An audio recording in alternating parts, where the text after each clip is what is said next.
I think it's even the songs that explored some really dark shit, you know.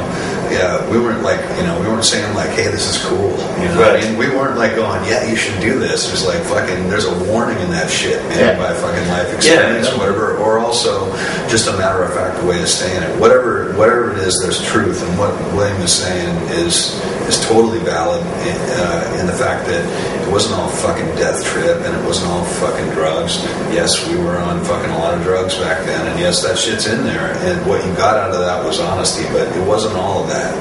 So you were already mentioning that the songwriting process being well documented and everybody coming up with ideas. So was it like a kind of with William being new in the band? Was it like different than working with Alice in Chains when Lane was in the band on songwriting wise or in the creative process? Well, of course it's going to be different. Yeah, I mean, sure. It's a different person. Yeah, you know,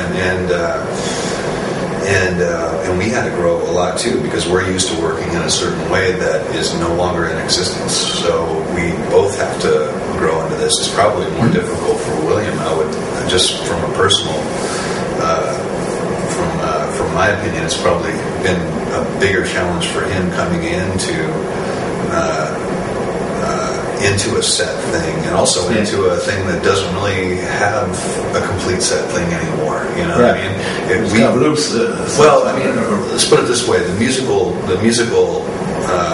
core of what this band was about then is still intact. You know what I mean? We lost a lot in Lane. You know, he was a very dear friend of ours, and of course a huge component. You know, in the sound of this band. But what we added to the band as well was just as necessary. It worked because we all worked together, you know, and so we have that intact, and we also have a way that we're musically used to working. Having a band with a legacy and a certain sound and getting in there with people that have known each other and coming in as a new outside element, and on the same hand being being the new guy to sure. Well, to play the part, you know. Right. That's kind of right. Well, but see, I guess part of it is the fact that we don't look at it, and I don't look at it as I'm playing a part that was, you know, scripted by somebody else. You know what I mean? Yeah. Like, I'm just being myself. I walked into this situation. There is a legacy. It's one I highly respect. I love Lane Staley's work. I thought, he is one of the greatest singers I've ever heard. To do anything other than being myself would do him a disservice, a dishonor. It would dishonor the band, the legacy, the fans who care about it. It would dishonor myself, right? So I just come into it being myself. I sing the older songs from my own experience because,